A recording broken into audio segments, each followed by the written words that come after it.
Bismillahirrahmanirrahim. Assalamualaikum warahmatullahi wabarakatuh. Bagi subjek CTU 552, Falsafah dan Isu Semasa, kami dari kumpulan 7 telah memilih tajuk Ancaman Pasca Modernisme terhadap Kesejahteraan Insan pada masa kini. Kumpulan kami terdiri daripada 3 orang ahli, ia bermula dengan saya sendiri, iaitu nama saya Muhammad Fakri Azfar bin Mansur, ID pelajar 2022-135-307. Ahli yang kedua ialah Muhammad Aisamuddin bin Mano, dan ahli yang ketiga ialah Muhammad Hafizuddin bin Hassan.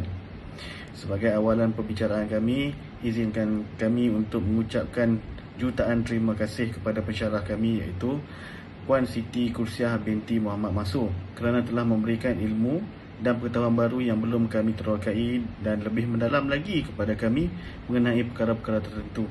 Kami akan hargai setiap tunjuk ajar, nasihat dan juga pesanan yang telah dicurahkan kepada kami, insyaAllah.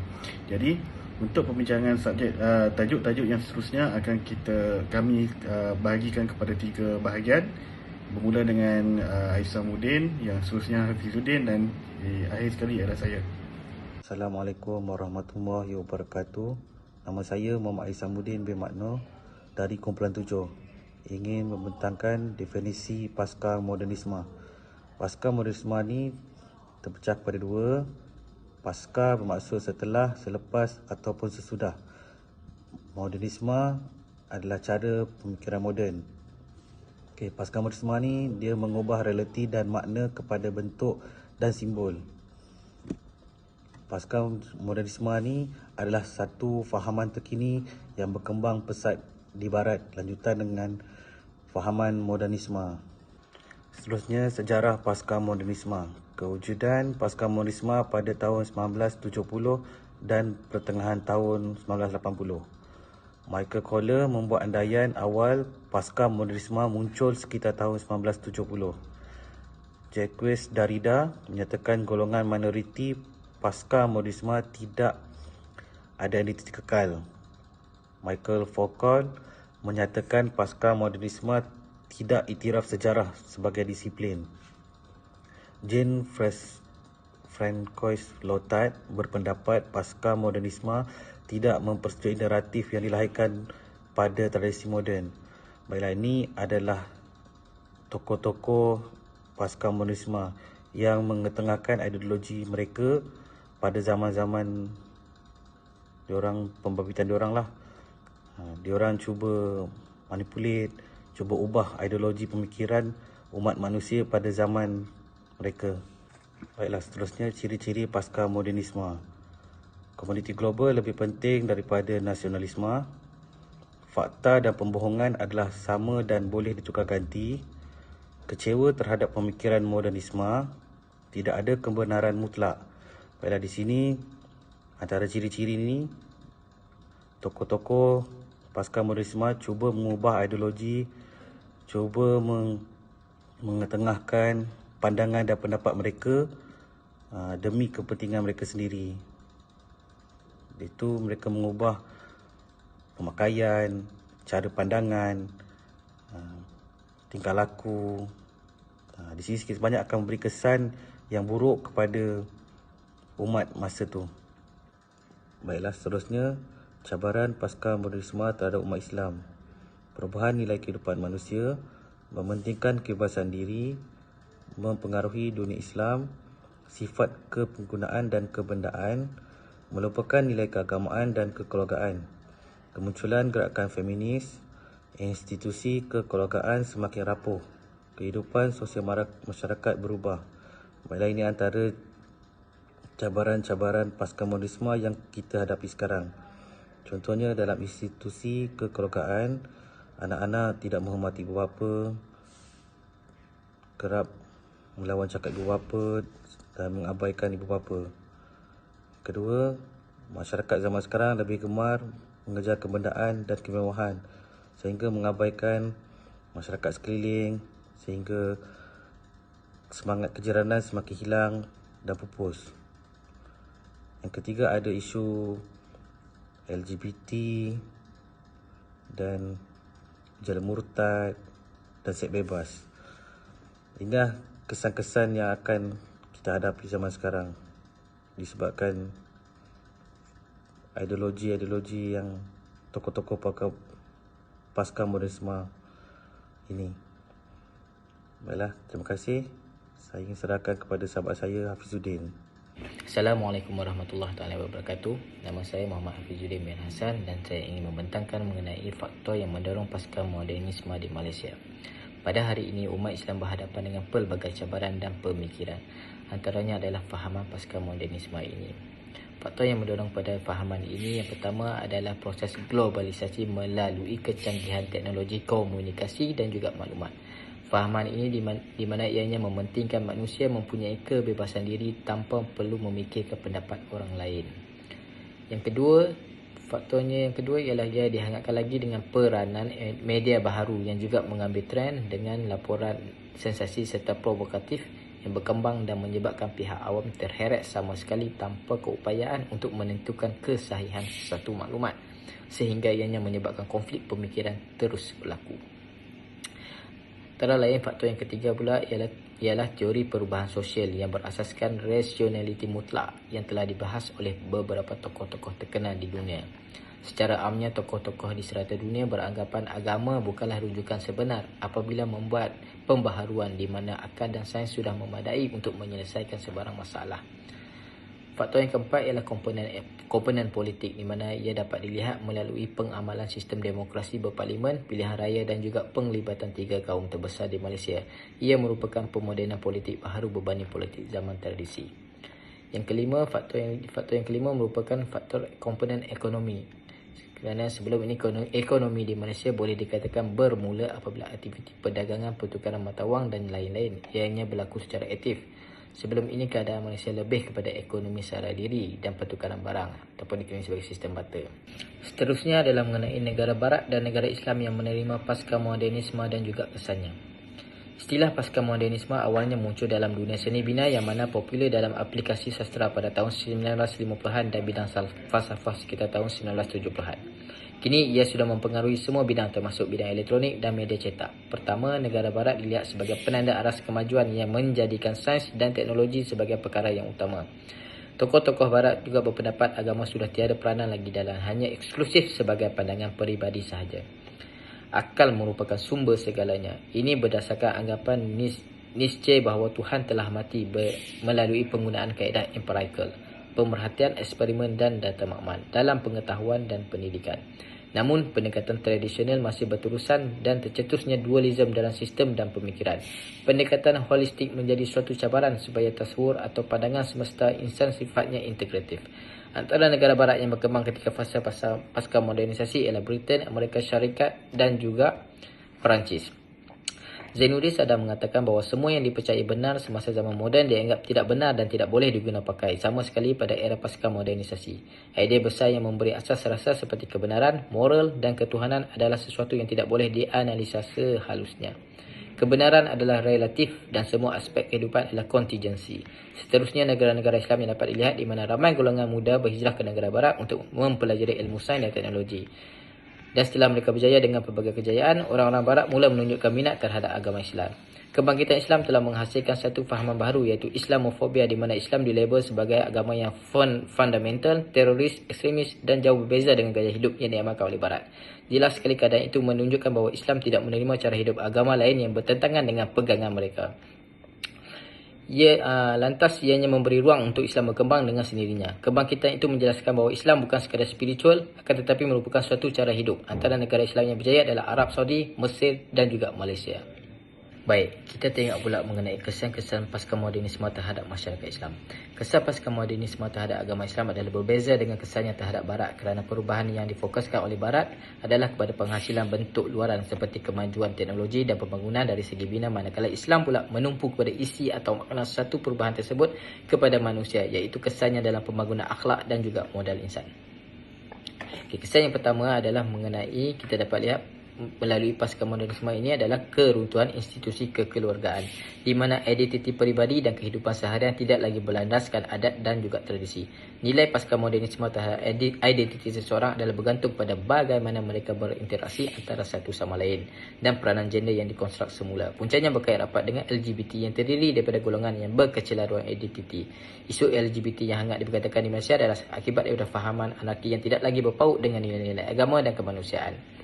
Yang kedua, lahirnya fenomena kehilangan makna dan penafian kebesaran mutlak. Pasca modernisme menolak takul, dalil atau hujah dan sebab musabab yang dipercayai sebagai sumber utama pengetahuan yang menghasilkan kebenaran-kebenaran universal pada era modernisme. Ketiga, pegangan akidah umat Islam yang semakin terancam akibat kewujudan gerakan sosial termasuk hak asasi yang memperjuangkan kebebasan tanpa batas. Gerakan ini memandang agama sebagai sekatan atau kekangan kepada kebebasan. Pada masa sama, kesedaran beragama di kalangan umat Islam menyebabkan kelahiran Islamofobia yang secara langsung mengancam akidah umat Islam dengan pelbagai diskriminasi sehingga kini. Yang keempat, manusia obses untuk bebas daripada fitrah yang sedia ada. Kemudian yang kelima, manusia tidak lagi menjunjung agama Islam kerana mereka menganggap agama Islam sebagai agama yang berbahaya. Yang seterusnya merupakan muncul banyak pendapat mempertikaikan Islam. Untuk subtopik yang seterusnya ialah perbezaan negara Malaysia berbanding negara sekular dalam menerima pasca modernisme. Seperti yang kita tahu, antara negara-negara sekular seperti Amerika Syarikat dan Perancis mengambil pendekatan untuk menjadi negara yang secara rasminya adalah neutral terhadap hal ehwal agama. Manakala di Malaysia kita, Perlembagaan Malaysia jelas meletakkan kedudukan agama Islam sebagai agama rasmi. Walaupun demikian, agama-agama lain juga bebas untuk dianuti oleh golongan-golongan masyarakat yang lain, kerana di Malaysia kita adalah terdiri daripada golongan yang berbilangan besar. Negara-negara sekular ini juga tampak lebih menerima gaya hidup pasca modernisme. Sebagai contoh, di Amerika Syarikat, gerakan sosial seperti gerakan LGBT, perjuangan hak kebebasan tanpa batas dan gerakan feminisme adalah sangat aktif serta diterima secara positif oleh masyarakat setempat. Walau bagaimanapun, seperti di Perancis, masih terdapat masalah fenomena Islamofobia, pelbagai bentuk diskriminasi yang diterima oleh penganut agama Islam. Sebagai contoh, isu pengharaman pemakaian hijab dan nikab oleh mayoritas Muslim di Perancis. Di negara Malaysia pula, pasca modernisasi adalah terbatas. Seperti kita lihat, Malaysia memberikan hak kebebasan bersuara kepada semua masyarakat. Akan tetapi, ianya dihadkan dengan beberapa atas seperti Atas Hasutan 1948 yang telah termaktub kedudukan agama Islam adalah secara rasmi dalam perkara 3 Perlembagaan Persekutuan. Namun begitu, negara Malaysia masih juga tetap menerima tempias pasca modernisme ini, tetapi tidaklah sepenuhnya menerima ideologi-ideologi yang dibawa dari Barat. Ini kerana nilai Islam yang disuntik di kalangan pentadbiran serta masyarakat Islam masih lagi kuat dan mampu mengharungi cabaran-cabaran dari segi sosial maupun ekonomi. Walau bagaimanapun, kita rakyat di Malaysia dan pemerintah Malaysia tidak menolak sepenuhnya mengenai pasca modernisme ini, kerana pembangunan juga dan seni bina masih lagi diterima secara umum. Seterusnya kita akan membincangkan kaedah dan cadangan menangani penularan pasca modernisme ini. Terdapat banyak cara, kaedah dan cadangan yang dapat kita kupaskan dalam menangani permasalahan pasca modernisme ini. Antara kaedah yang kita guna pakai seperti yang telah termaktub dalam Perlembagaan Persekutuan, agama Islam ialah agama rasmi persekutuan, tetapi agama-agama lain masih boleh dianuti oleh masyarakat yang berbilang bahasa yang terdapat di negara Malaysia. Bagi masyarakat yang beragama Islam, terdapat badan-badan khas yang diwujudkan dan membincangkan serta menegakkan hukum-hukum Islam di Malaysia, antaranya seperti Jabatan Mufti, Jabatan Agama Islam serta Mahkamah Syariah. Sekiranya terdapat masyarakat yang melanggar peraturan, ianya akan dapat dibendung dan diadili dan dihukum dengan sewajarnya berlandaskan hukum syariat Islam. Selain itu juga, didikan dan pemantauan ibu bapa semenjak dari kanak-kanak juga memainkan peranan yang penting dalam membendung permasalahan ini. Ibu bapa haruslah mendidik anak-anak dengan cara didikan yang telah diajarkan oleh Islam, berpandukan kepada Al-Quran dan Sunnah junjungan besar Nabi Muhammad SAW. Ini kerana sistem pendidikan Islam sangat menitik beratkan tentang nilai dan kebaikan, manakala fahaman pasca modernisme ini mempamerkan yang sebaliknya. Ajarkanlah anak-anak mengikut cara yang telah Nabi tunjukkan melalui pemikiran, perbuatan, akhlak dan sebagainya. Kerana sesungguhnya Nabi Muhammad SAW kita adalah contoh yang terbaik sepanjang zaman. Seterusnya, mengambil tahu tentang perkara-perkara yang terjadi di dunia pada masa kini seperti fahaman dan ideologi baru yang diperjuangkan oleh masyarakat di negara lain amatlah membantu untuk menangani masalah penularan fahaman yang tertentu ini. Setiap individu bertanggungjawab untuk menjaga diri sendiri dari jatuh ke kancah fahaman yang tidak sihat ini. Penggunaan media sosial seperti Facebook, Twitter, TikTok, Instagram dan lain-lainnya haruslah dikawal dan dikaji terlebih dahulu akan kesahihan dan keturunan akan sesuatu perkara. Seterusnya, terdapat beberapa juga cadangan yang boleh kita ambil berat seperti mewajibkan setiap anak-anak yang beragama Islam untuk mengikuti kelas agama Islam sehingga umur yang tertentu. Ajaran yang menyeluruh berkenaan sesuatu perkara yang halal dan haram mengikut hukum syarak dari segi pemakaian, makan minum, batas pergaulan dan asas-asas hukum yang lain dapat membantu didikan daripada awal kanak-kanak ini. Pihak kerajaan juga harus menggesa agar media massa seperti saluran TV maupun radio untuk menyelitkan program-program keagamaan untuk memberi kesetaraan kepada masyarakat. Tindakan hukuman yang berat terhadap pasalah-pasalah yang membawa maupun menghasut berkenaan fahaman aliran pasca modernisme ini juga harus dilaksanakan sebagai pengajaran. Andai kata sekiranya pihak kerajaan dapat melaksanakan hukuman mengikut hukum Islam, iaitu hukum hudud berlandaskan dari hukum-hukum agama, pasti akan menjadi lebih baik seperti yang telah diamalkan oleh negara jiran kita, iaitu negara Brunei Darussalam. Yang terakhir sekali adalah berbalik kepada diri kita sendiri. Kesedaran dan pengetahuan tentang ilmu agama haruslah sentiasa dicari, dipelajari dan dipraktiskan. Sesungguhnya kita sebagai umat akhir zaman ini terlalu banyak fitnah yang berleluasa. Pucuk pangkal ialah pada diri kita sendiri sejauh mana kita mendalami agama Islam ini dan keimanan kita kepada Allah SWT. Di satu topik yang terakhir, kita akan membincangkan cabaran menangani penularan pasca modernisme. Antara cabarannya ialah teknologi maklumat media massa pada hari ini sangatlah memberi cabaran untuk kita menangani penularan pasca modernisme ini. Fahaman-fahaman baru akan lebih mudah dan cepat tersebar dengan hanya menekan satu butang kongsi. Segala info akan tersebar dengan pantas dan meluas. Antara contoh paling ketara adalah dari segi pemakaian yang boleh dikatakan sangat menjolok mata yang dipakai oleh remaja pada hari ini. Ini kerana terikut-ikut dengan trend dan budaya daripada barat maupun daripada timur. Telekomunikasi juga menjadi satu cabaran. Sebagai contoh, ibu bapa pada masa kini agak sibuk dengan tugasan seharian ataupun terlalu letih setelah seharian bekerja. Jadi telefon pintar adalah seperti rakan karib kepada kanak-kanak ini sebagai jalan mudah untuk ibu bapa berehat. Secara tidak langsung, ini akan memberikan didikan awal kepada kanak-kanak secara kurang sihat melalui konten-konten yang tak dapat kita bendung.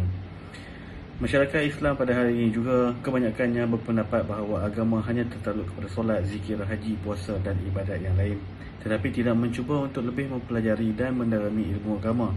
Sedangkan agama Islam ini adalah bersifat syumul, menyeluruh, mengajar tentang semua sudut aspek kehidupan untuk memudahkan kita membezakan antara yang hak dan juga batil. Terdapat juga penolakan daripada individu-individu Muslim di negara Malaysia kita pada hari ini. Sikap manusia yang bertuhankan hawa nafsu, pangkat dan harta juga mengaburi mata mereka walaupun terang-terangan adalah salah di sisi agama Islam. Wujudnya fahaman-fahaman liberalisme ini menyebabkan golongan masyarakat ini leka dan hanyut jauh dari konsep agama Islam yang sebenarnya. Ini termasuklah aliran-aliran yang salah seperti ajaran Wahabi, Syiah dan ajaran fahaman lain yang seakan-akan atau seolah-olah ajaran Islam yang sebenar. Akhir kata, terdapat beberapa perkara yang dapat kami simpulkan berkenaan dengan tajuk ancaman pasca modernisme terhadap kesejahteraan insan pada masa kini. Sesungguhnya kita semua pada hari ini adalah umat akhir zaman dan menuju ke hari pembalasan, iaitu hari kiamat. Semakin banyak fitnah akhir zaman terlahir pada hari ini, antaranya ialah fahaman pasca modernisme ini sendiri. Seiring masa yang berjalan dan zaman terus beredar tanpa kita sedar, fahaman ini telah sampai di Malaysia dalam pelbagai bentuk. Akhlak dan perlakuan remaja pada hari ini juga dapat dilihat sangat berbeza. Pergaulan bebas seolah-olah tiada lagi salah bagi mereka. Kesamarataan hak ke atas gender juga paling ketara dan diangkat secara meluas. Pengaruh ini akan lebih cepat merebak melalui hiburan yang melampau dan tidak terkawal. Tidak dinafikan bahawa telah wujud Impak negatif bukan sekadar terhadap agama Islam sahaja, tetapi agama lain seperti Buddha, Kristian dan lain-lain agama juga terkesan. Hal ini kerana fahaman ini menentang konsep prinsip keagamaan bagi memperjuangkan hak berfikir dengan bebas tanpa batasan. Kita harus melihat perkara ini sebagai satu konflik pada ketika ini, keruntuhan institusi kekeluargaan, perbezaan pendapat yang akhirnya membawa kepada perbalahan. Pasca modernisme ini turut mempengaruhi pemikiran umat Islam agar mempunyai sikap acuh tak acuh dalam mengamalkan ajaran yang telah lengkap. Tidak perlu menuding jari satu sama lain, malah perlu berganding bahu dalam menangani hal masalah ini. Justru itu, marilah kita bersama-sama bermusabah diri dan mendekatkan diri kepada Maha Pencipta, iaitu Allah Subhanahu Wa Taala. Terus mempelajari dan memahami dengan baik akan ajaran agama Islam sebagai agama yang lengkap dan syumul. Jadikanlah Nabi Muhammad SAW sebagai tokoh dan idola ikutan, dan Al-Quran sebagai pegangan sepanjang zaman, insyaAllah. Jadi itu saja perbincangan kami bertiga dari Kepulauan 7. Sekian, wabillahi taufiq wal hidayah. Assalamualaikum warahmatullahi wabarakatuh. Sekian, terima kasih.